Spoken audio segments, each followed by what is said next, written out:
She was born in France, though she is an American symbol. Like the immigrants she welcomed, she was shunned by the rich and powerful. She was underfunded, unappreciated, and nearly undone by neglect.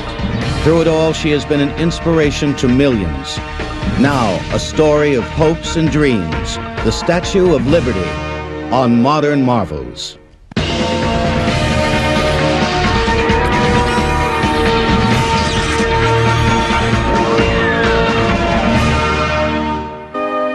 When the American colonies revolted in 1776, the world recognized the rising tide of freedom. Its intoxicating spirit traveled around the globe, inspiring similar revolutions, especially in France, where popular uprisings demanded the end of aristocratic rule.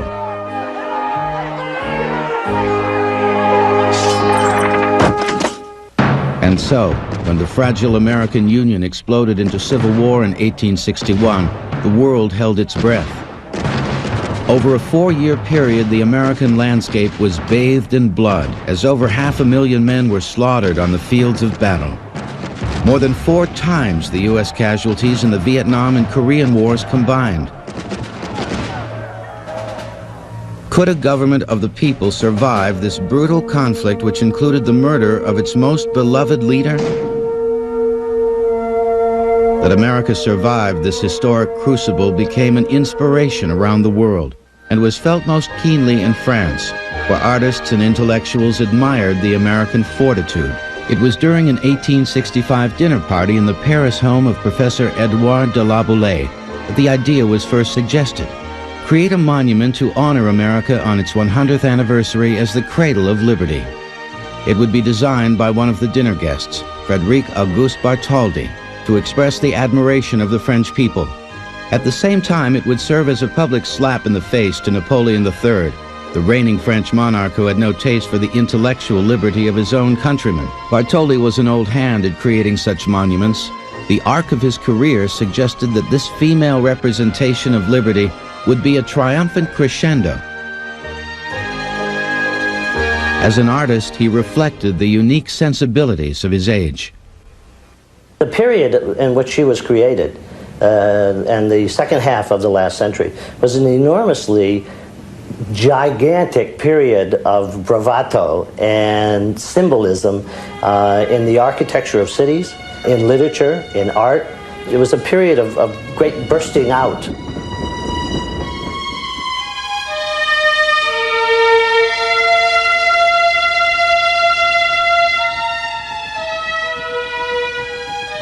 Bartholdi's early sketches captured the work's ultimate attitude and pose, but it was the image of his mother's stern face which supplied the enigmatic expression. The final work would be called The Statue of Liberty, Enlightening the World, and its size would mirror the mammoth proportions of the New World itself. It would stretch over 305 feet high. The figure would be composed of 450,000 pounds of hammered copper plates, enough metal to press 30 million pennies. The nose would be 4.5 feet long, each eye 2.5 feet wide, the face more than 17 feet from chin to brow. Over 300 metal plates were needed to complete the figure, designed to interlock in an artistic technique called repoussé. Monsieur Serge Pascal is one of the few remaining artisans who still perform the technique. Le tailleur de pierre, lui, va travailler dans la masse. The sculptor is going to work with a mass. De sa masse, de son bloc. He's going to create his work from a block of stone. Whereas we give a flat sheet a definite shape that looks like something. It was his company that recently worked with American crews to restore the statue. It begins by using a plumb bob pointing system to form giant plaster replicas of the model design. Then a wooden frame, a negative form, is built around the plaster. Into this frame, the copper sheets are formed. In the repoussage technique, we start out with a flat sheet of metal. It has to be shaped. It has to be what we call round embossing. We had to introduce heat up to like 400 degrees Fahrenheit to be able to get the forms to bend properly. hundreds of different types of hammers, because each hammer had a certain amount of bounce to it, a certain amount of pressure that it could perform, a certain amount of pebbling effect that it would perform.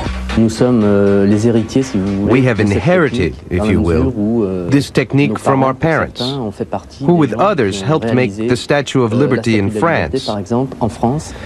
It's both a tradition in the family as well as in the trade. Because the final structure is hollow, keeping the statue's shell stable is an equally difficult engineering task. Up to this time, the statues of this size were all solid. And that was the original concept for this. The original architect-engineer that was working with Bartholdi was Viollet-le-Duc. And he had a plan for filling the interior with boxes of sand to give it stability so the wind wouldn't tip it over and so forth. In a divine act of providence, Leduc suddenly died, and so did the notion of stuffing the statue with sand.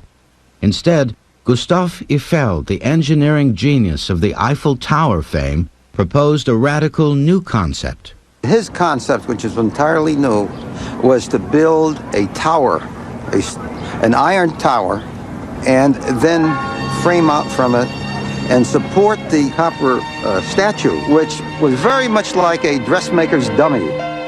The result was a monument which inside and out captured the imagination. Its structural support was as radical as the new social structures defining the American ideal. Eiffel had mentioned that it was a magnificent space, a cathedral kind of space inside. Bartholdi himself chose the site for his statue in America, a small patch of land in New York Harbor called Bedloe Island. It was an overgrown oyster bed named after an early Dutch settler who purchased the property from the Mohican tribal nation.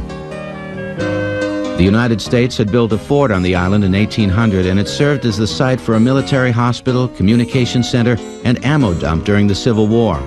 Bartholdi's vision to erect the statue here was a bold move, and a logistical challenge which would demand substantial funding. So in 1874, he formed the Union Franco-American Committee to raise the funds through public lotteries. He had already decided to begin work on the copper repoussé before the money had actually been donated, hoping that there would be sufficient contributions to finish. Bartholdi's Paris workshop was big and loud and packed with an army of exacting artisans. Even ex-President Ulysses S. Grant dropped by to watch the progress. But the work was slow and underfunded.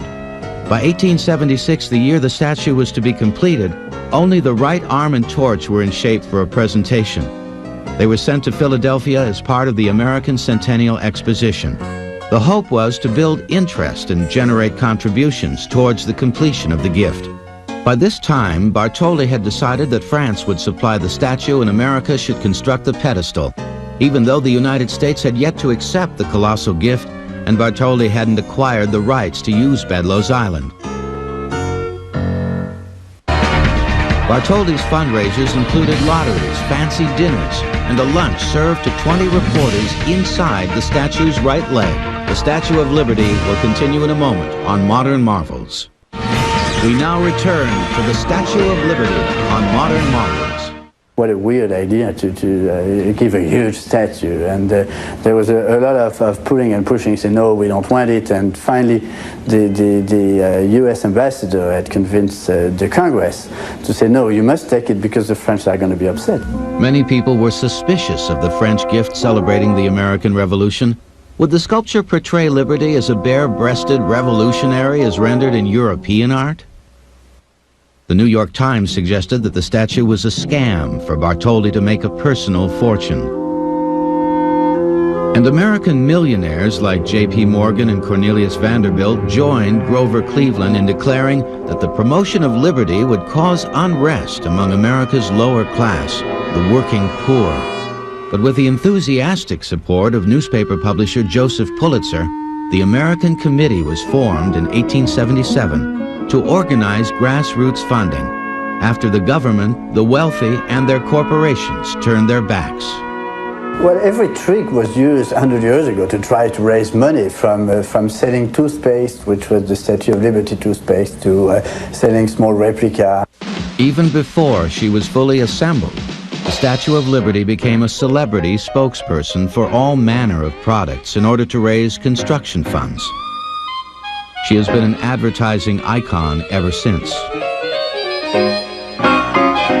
The product endorsement feeding frenzy took the new art of hucksterism to dizzying heights, but it wasn't enough. Pulitzer realized that the project had to tap into America's soul, and he persuaded a young poetess, Emma Lazarus, to compose a stirring verse to capture the public's imagination. The poem was called The New Colossus. It was inspired by the tragic slaughter of Russian Jews during the pogroms of the era. Give me your tired, your poor, your huddled masses yearning to breathe free, she wrote. The wretched refuse of your teeming shore. Send these, the homeless, the tempest-tossed, to me. Meanwhile, Liberty was erected on the streets of Paris, an exile herself, waiting for the money and the permission to emigrate to the United States. Though many French citizens were determined that she not be given to a seemingly ungrateful America, the finished statue was presented to U.S. Ambassador Levi P. Morton on July 4, 1884. 1 month later in the United States, work began on construction of the statue's gigantic pedestal, a 154-foot-high behemoth, nearly as tall as the statue itself. The foundation would be recessed 53 feet into the earth to support the massive weight and spread over more than 8,000 square feet at the base. It was the largest placement of concrete, mass concrete, that had been done up to that time. And it was still in a state of development. The cornerstone was a 6-ton slab of Connecticut granite set in place on a rainy afternoon ceremony on August 5, 1884. Yet the celebration was short-lived. Less than 3 weeks later, the project had exhausted its funds and work stopped. So the statue was accepted, was built and ready to be shipped, and there was still no pedestal because there was no money to really pay for this pedestal. Once again, Joseph Pulitzer attacked what he called the American disgrace by rallying the support of the American people, offering children, the poor, and the humble an opportunity to donate their pennies and nickels to the effort and in exchange see their names printed on the front page of his newspaper. The effort was a resounding success, raising $102,000 and helping the Liberty design become stylish and fashionable. Cornelius Vanderbilt's daughter even dressed as Liberty for a festive social affair. The party cost more than the building of the statue itself, and her upper-crust party guests refused to contribute to the celebration of the common man.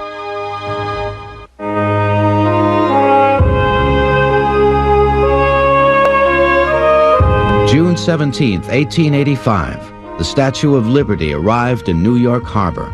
More than 300 pieces distributed in 214 numbered crates. It would take over 4 weeks before the crates were even unloaded. But there was no hurry. Construction of the pedestal had yet to be completed. For 10 months, Liberty's assorted body parts littered Bedloe's Island until the work of bonding the enormous copper plates to the iron armature could begin. A spiraling staircase was attached to the center structural beam, which allowed workmen access to the elevated points at which pieces would be secured to the frame. Though now closed, this same staircase was once used by visitors to climb to the top of the monument through the hollow cathedral of Liberty's form. The giant jigsaw puzzle didn't always fit as planned. Liberty's crown, 7 rays of light representing the 7 continents, was positioned too close to her right arm, allowing a dagger-like ray of light to actually pierce her copper flesh. That was what we referred to as a birth defect. That occurred while it was being constructed. It was the artist himself who was responsible for the flaw back at the studio in Paris. Bartholdi, the sculptor, asked for a modification, which is, after all, the least that a sculptor doing a work of this size would be expected to ask. The modification was to raise Liberty's arm and torch a few degrees higher than the original design. But this change compromised the statue's structural strength.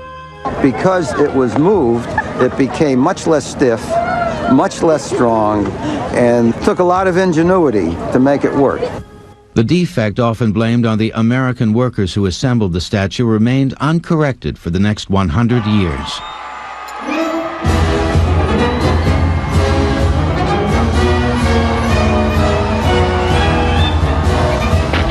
Finally, on October 28, 1886, the Statue of Liberty was complete. 10 years and 116 days after the original American centennial delivery date. After 21 years of planning, fundraising, and sculpting, Liberty stood tall. Across a fog-shrouded harbor, nearly 1 million people struggled to view the unveiling ceremonies. Liberty appeared as a silhouette through the mist. A tri-colored French flag covered her face. President Grover Cleveland, who once opposed the statue, welcomed a crowd of dignitaries on the island. Ironically, American women were not allowed to participate in the festivities honoring a feminine representation of liberty. We cannot guarantee their safety among a crowd of men, officials claimed.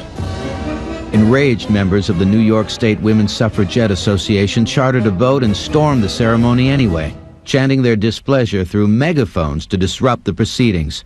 The pandemonium they triggered cut short the long-winded speeches when Liberty's veil was dropped prematurely. The following day, professional orator Chauncey Depew recreated his aborted speech for posterity on a new technological miracle, a clay cylinder recording device. Here is his actual voice, captured over a century ago. The spirit voices of Washington and Lafayette join in the glad acclaim of France and the United States in liberty, enlightening the world. At long last, Liberty had made her home in America, looking out to sea and beckoning many more immigrants towards the golden door of the New World. And with their arrival, the nation's attention would shift to another small island in the harbor, Ellis Island. Bartholdi also created a second American sculpture, the 15-foot-tall statue of the Marquis de Lafayette in Union Square, New York City. The Statue of Liberty will continue in a moment on Modern Marvels. We now return to the Statue of Liberty on Modern Marvels. Cabrera, Behoud, Einstein, Garibaldi, McCormick, Nielsen. Form a single line. Mein Name ist Hermann Müller. Ich komme aus Hamburg in Deutschland. 40% of the American population can trace somebody back in his family through Ellis Island. And I really think that that's what America is all about. In 1890, New York City was digging the subway system. So they were able to take the landfill from the subways, bring it out to Ellis Island. So Ellis grew from 3.5 acres in size to 27.5 acres. Like Liberty Island, where the statue stands, Ellis Island was a forgotten patch of land. This mass immigration that was coming was very financially beneficial to the steamship companies. They would go over, say, to a small village in Italy and put up posters of a cornucopia, and the immigrants literally believed that there was gold everywhere. 1920, my father aged about 33 and my mother was about 30, and my sister, who was 5 months old, and myself embarked for America. The Golden Medina, the land where the streets were paved with gold. We sailed out of Genoa in the month of January 1920, and the ship was always stopping on the way to pick up coal, and it took us 30 days to get here. The ship was crowded. It wasn't clean. We were frightened. The smell of bodies all over the place. It was difficult living aboard. And we were hungry. We were so hungry that I remember vividly that my father and I went up to the first deck and found the garbage cans on that deck. And the garbage cans, we dug down and brought up food. And we brought it down for my mother, and my mother would never eat it. The steamships would pull into Manhattan, and two medical inspectors from Ellis Island would board the steamships and go to the cabin class people and the first class people and give them a very quick medical examination aboard the steamship. They felt that if these people could afford the $65 for an expensive ticket, they could obviously support themselves. The people that traveled to Ellis are those that traveled in steerage. While the rich were invited to walk right down the gangplank into Manhattan, the poor were not allowed off the boat. And traveling below deck in steerage, they never saw the Statue of Liberty welcoming them to America. Instead, they were herded onto crowded ferries and shipped to the imposing brick and tile processing center on Ellis Island, a collection of bureaucratic buildings where their American experience would begin. They would enter Ellis Island to the baggage room. They would have the opportunity to check their bags so they wouldn't have to carry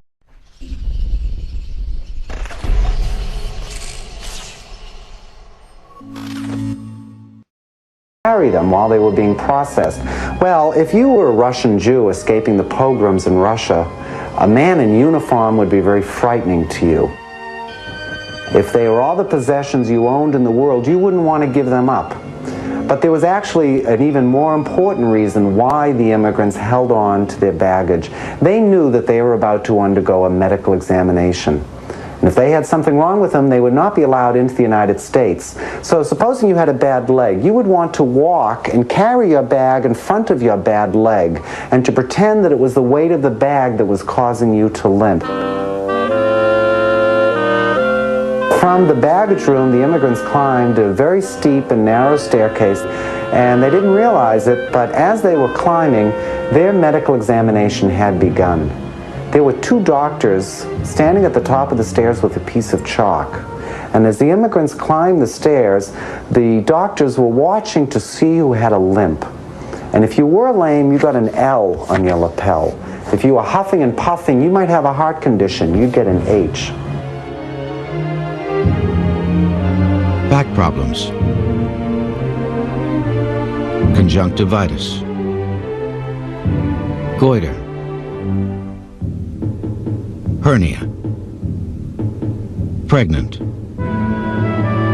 scalp infection, senility,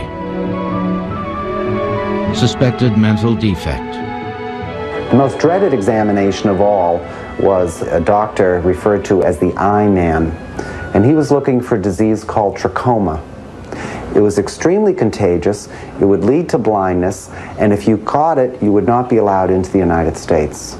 And the inspector would stand there with a basin of antiseptic and an old-fashioned button hook.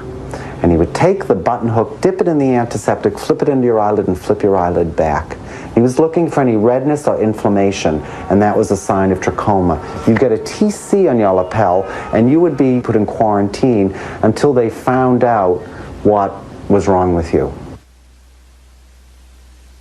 My father received a chalk mark on his lapel, and not realizing what it meant, he didn't wipe it off like others did. It seems that while on ship, he shaved with a straight razor and cut his face and had a little scar.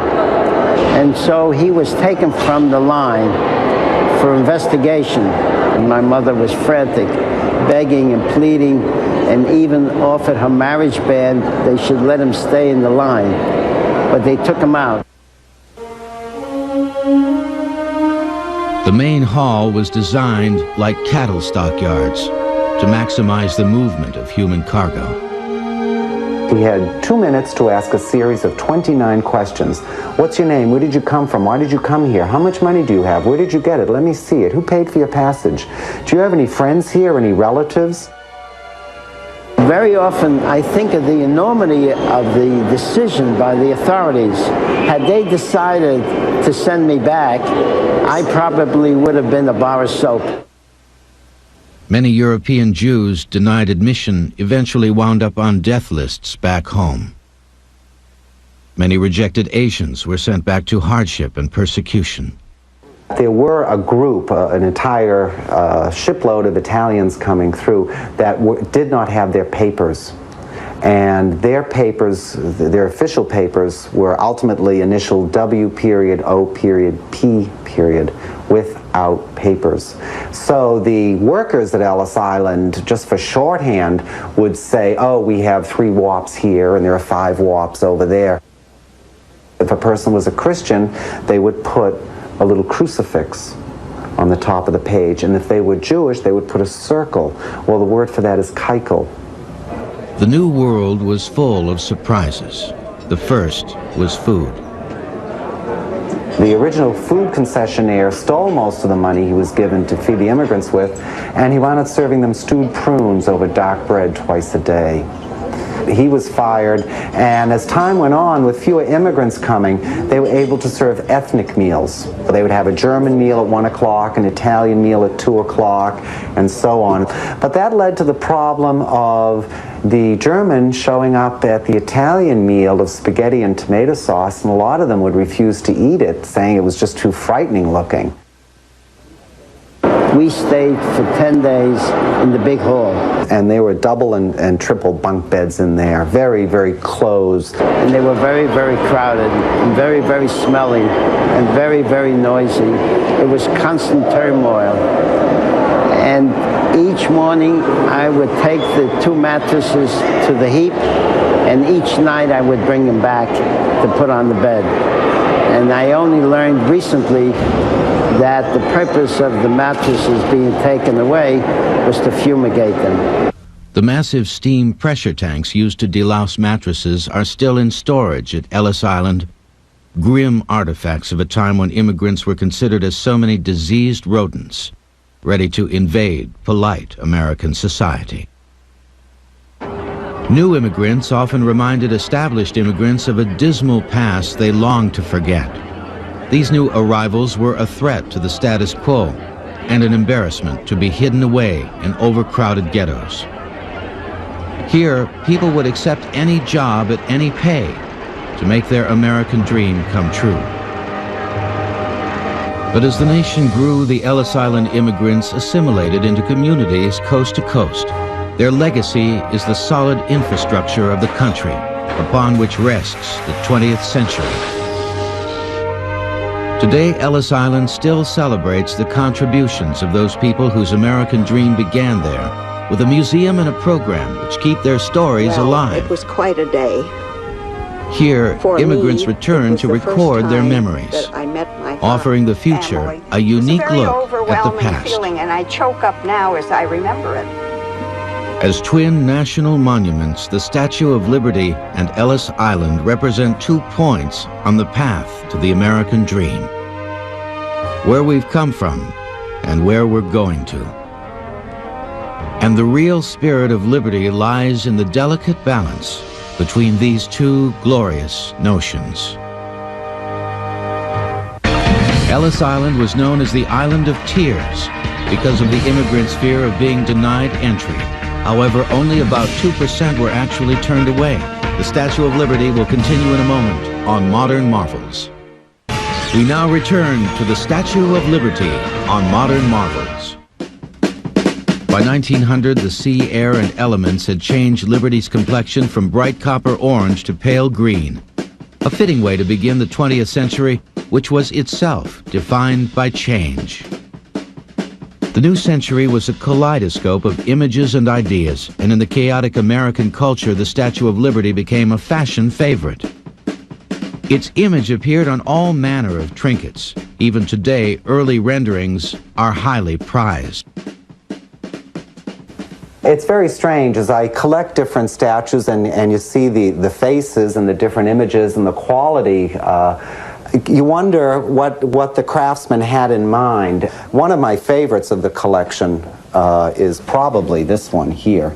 And this is, it's just so fun that they painted it all up. But inside, it said, made in occupied Japan.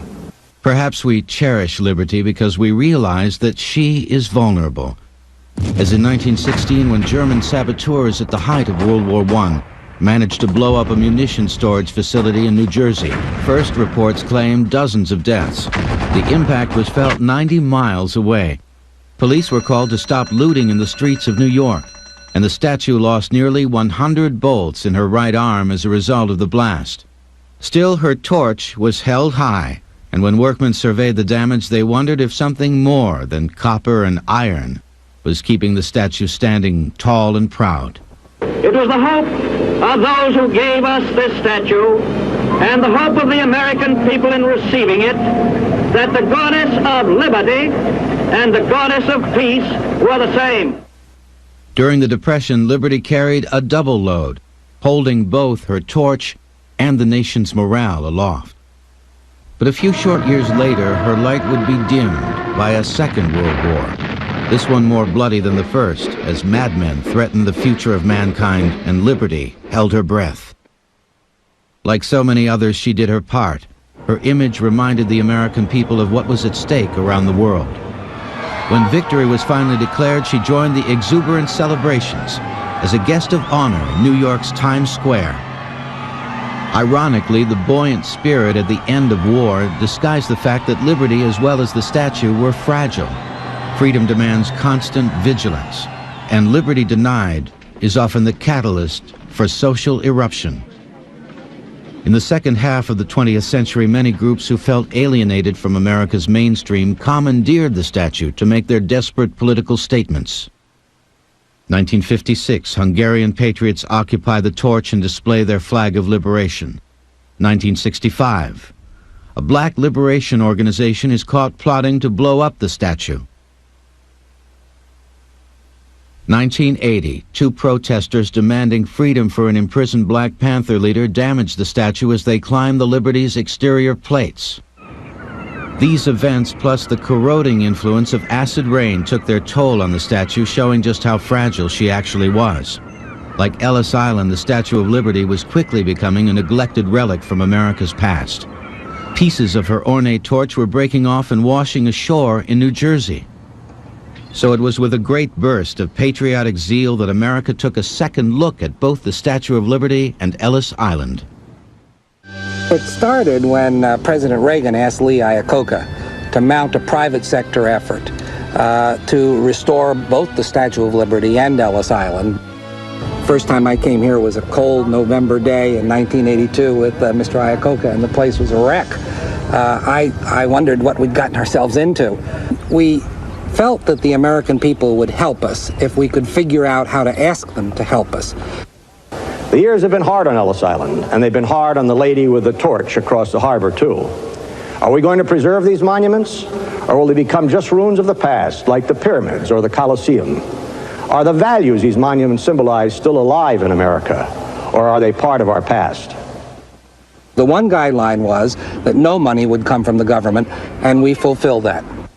We've raised about $420 million. There's no way of actually knowing how many people have given to us, but we estimate about 20 million.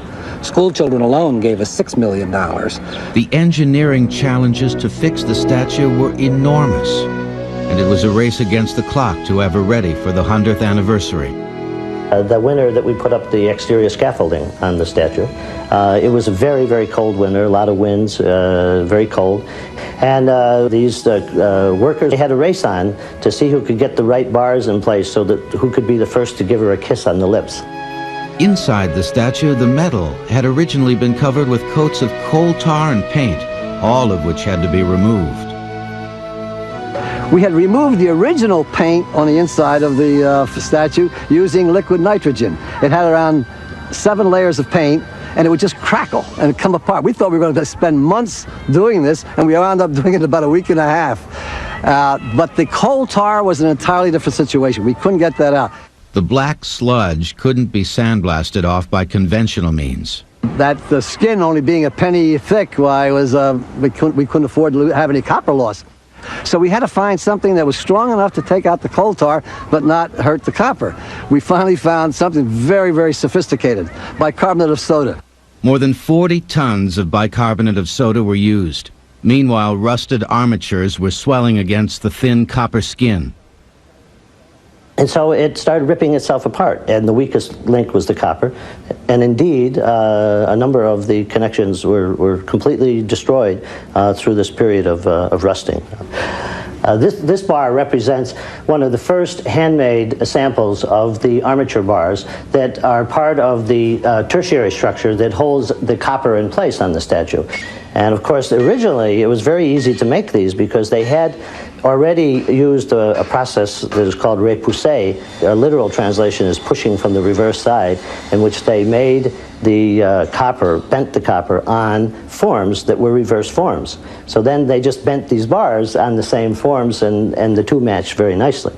We, of course, had another challenge. We didn't have the forms, but we had to replace over 1,800 bars, no two of which were the same. It was exhausting, hand-wrought repousser work, which 100 years after the original construction was becoming a lost art. During the two world wars, in 1914 to 1918 and in 1945, we lost many skilled people trained in this technique.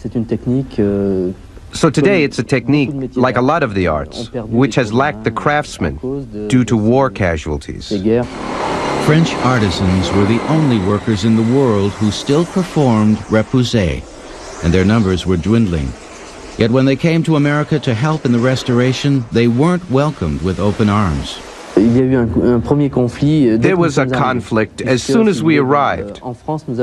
In France, when we do sculpture, we can work freely with, for example, with wood, with plaster, with steel, without necessarily a trade union or guild. In your country, there were unions who didn't understand why parts of wood or plaster had to be made for them by others. Fortunately, it was a conflict that was short-lived. We had the Americans join the French and come over, and when they came over here, they taught our American metal workers how to do this repousser work. So basically, the respect that they had for one another and the respect that the Americans had for the French technique wound up being what made them all workable. They became very close friends in most cases. Today, 10 years later, we take Americans into our studios who come to study for about 2 to 3 weeks, to whom we explain the repousser process. Reclaiming the original look and attitude of the statue was a primary goal of the restoration process, particularly when the work focused on Liberty's flame. Bartholdi's original design was for the flame to be a solid object, covered in gold, and reflecting exterior light. But through the years, crude attempts were made to carve out panels and allow light to stream from the inside through colored glass. Gutzon Borglum, the man who carved Mount Rushmore, had made the greatest design change and the greatest error.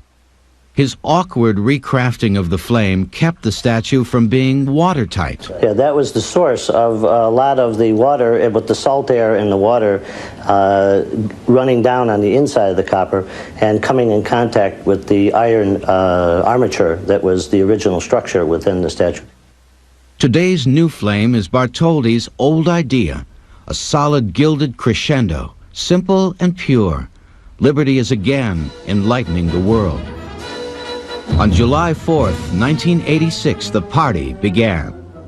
It was called Liberty Weekend, and it was shared with 1.5 billion people around the world. We are the keepers of the flame of liberty. I ask that you all join me in this symbolic act of faith, this lighting of Miss Liberty's torch.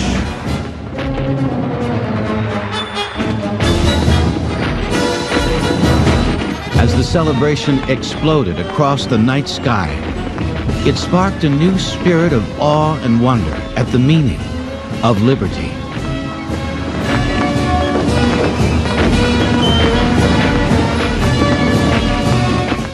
At 17 letters, this is the longest name on the American Immigrant Wall of Honor at Ellis Island. Modern marvels will return. We now return to modern marvels. 100 years ago, when the world dreamt of freedom, the image of a lady with a torch came to mind. Today, when people long for liberty, the very same image captures their imagination. Beijing, China. Students demonstrate for democracy, sculpting a statue to symbolize their hopes and dreams. Here, the spirit of liberty still resonates. Standing up against tyranny, these students reminded us that all are created equal. Half a world away, the national effort to restore Ellis Island and the Statue of Liberty reflects the very same ideal, blending a celebration of the great American melting pot with the bittersweet recollection of our immigrant past. The statue has always been the symbol of America, and Ellis Island has always been the story of America. So you see, both of them are important in different ways. Any American that comes down and sees Ellis Island or Statue of Liberty should walk tall and they should walk proud. It's a great thing that they accomplished. It is rare and inspiring that so much energy and time and money has been committed by so many common individuals to create a monument that doesn't commemorate a great battle or a popular leader. Instead, the Statue of Liberty celebrates an idea, that elusive goal of universal freedom, which has never been totally achieved. This is the vision to which America runs, sometimes stumbling and sometimes carrying other nations along with it. Liberty is not carved in the marble hallways of the past, it is our dream of the future. America laughs and cries and loves and bleeds in the quest for freedom. Here at the Statue of Liberty and Ellis Island, that idea takes a solid form. But always behind these symbols remains the quest. Freedom yet to be attained. Liberty preserved. How beautiful for patriot dream that sees beyond the years. Thine alabaster cities gleam, undimmed by human tears. America, America, God shed His grace on thee, and crown that good with brotherhood, from sea to shining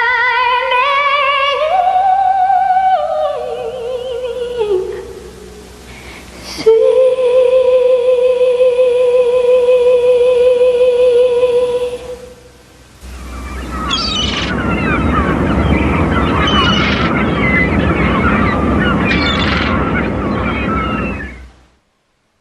As fast as they can make them, we can eat them. Try 600 of them every second. They go by many names. Frankfurters, Franks, Red Hots, Dachshunds, Weenies. But it's still a bit of a mystery as to where we got the name hot dogs. American Eats. Thursdays at 10 on the History Channel.